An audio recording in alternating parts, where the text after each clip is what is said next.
Hello everybody, welcome back once again to the Final Fantasy VI Pixel Remaster Perfect Stats Guide. So we're going to head on into the Ancient Castle. I really like the Ancient Castle.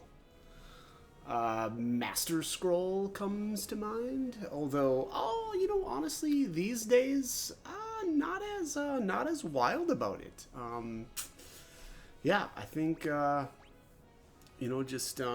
don't know, focusing a lot more on magic, I suppose, these days. But, alright, so really how to get there is you just, take Figaro Castle across the mountains, and the operator will let you know that basically we've run into something or something to that effect. And so you can stop and take a look around. First treasure there is the Wing Edge. We already have one of those. That's one of Locke's weapons. It is really good, but good at least for stats. It's got some. It's actually kind of interesting too. It's got some. It's long range. I think it'll. Often it has actually an instant death effect to it. Does more damage to floating enemies. So actually, really good weapons. But all right. Anyways, onto the big one, which is the Master Tonberry. This guy is a freaking jerk. I had such a tough time with this battle in the last playthrough that I did because I just didn't sleep him, and I mean that makes him pretty much a joke. But the annoying part is that he's constantly swaps his vulnerabilities, and the key really though is to sleep him, and at least that way you can exploit like a weakness of his. At least briefly, before he changes. And the other thing that you can do though is actually to sleep him and then even hit him with a debilitator, and that's another way to at least get something on him. And actually, I mean, even if let's just say that all right, so he did a barrier change already, and we'll just see what he's vulnerable to right now.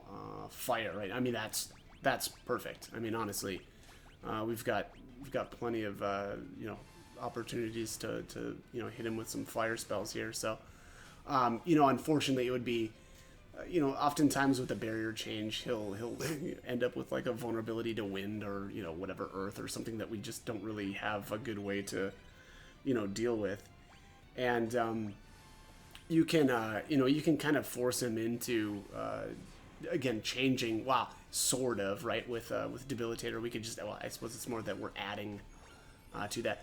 But also, sometimes what he'll do though also is when he wakes up, he'll swap his vulnerability on you, and when he does that, anything that you added with the debilitator will be wiped out, and so you'll have to reapply, which again is pretty annoying. But I don't know. I think I just. I don't know. I think I ended up... Did I get lucky here and I stuck with fire the whole time? We'll see. We'll see if he uses barrier change again or if he's able to. Also, I'm trying to steal here. There's really honestly no reason to do that.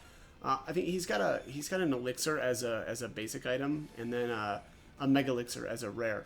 And the fact that he's like 70... What is he? 73? Makes it really tough to steal from him right now.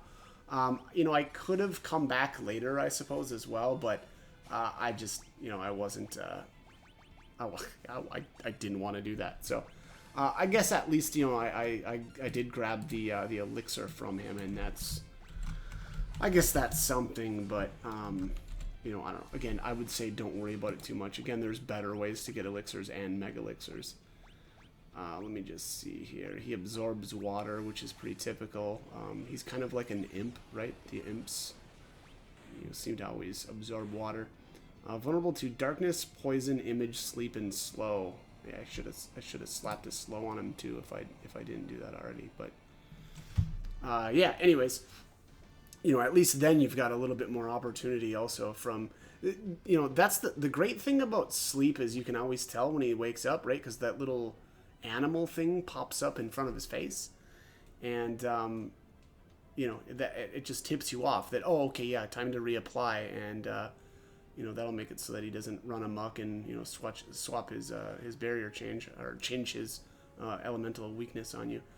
There's the Death Turret, and then obviously we got the Gladius from him as well. I don't really use the Gladius that much. It's wholly elemental, and it's got a little bit of evasion on it, but honestly, I'm not big on that weapon. There's a Magicite Shard, and then what was that, an X Potion or something? So, I don't know, kind of lame rewards here.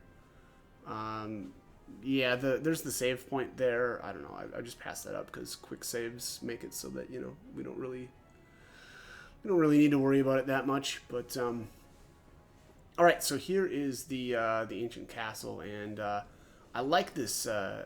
You know, we're kind of seeing like a flashback of the events that happened here at the ancient castle. I assume this was like whatever 1,000 years ago, right? When I think that was when the War of the Magi was supposed to happen. All right, so it's an Esper attack. Let's loose our Esper. So here, you know, even 1,000-year-old now. You know, even the Espers in the War of the Espers, it wasn't necessarily just, you know, humans versus Espers. It was, you know, kind of Espers versus Espers. You know, kind of you know, not necessarily like it seems to be more you know, today, right? It's really none of the Espers are fighting each other. It's, you know, Espers versus essentially the Empire. But yeah, you know, a really cool place. There's a lot of or at least some good treasures here. I love, and here's Odin.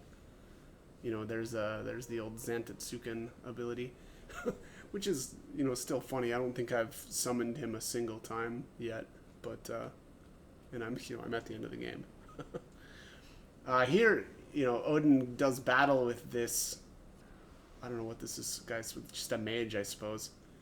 But it looks like he's somehow immune to Zantetsuken, and thus the mage is able to, you know, subdue Odin and turn him to... Alright, well, that is it for this one, though. The next one is going to be the Samurai Soul, and we will get ourselves a Master Scroll. So, as always, hope the guide was helpful, and hope you join me for more videos. Thanks for watching.